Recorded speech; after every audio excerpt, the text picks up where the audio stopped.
Okay, I want to show you guys what's going on inside of this pump. It started to leak a little bit of pressure, so it would build pressure, worked just fine. You could spray a roof with it or whatever, but it would leak down a little bit, so I took it apart to see what's going on inside of there.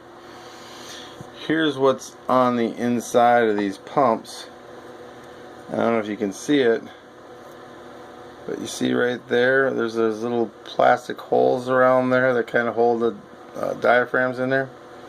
They wear out, they break down over time. And what happened with this one is it actually broke down and fell out.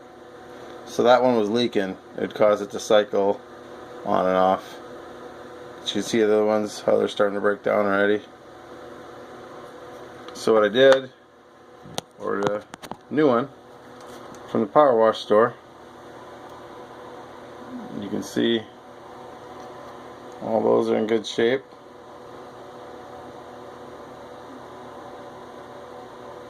Course. So we'll put that in there, and the motor runs fine, everything works great. So just thought you guys might want to know what goes wrong when your pump starts to lose pressure.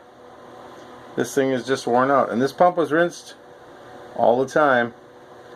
It's just that it's got about a year and a half on it. So those wear down, they break out. I don't know if you can see this. That's what happens, you lose pressure.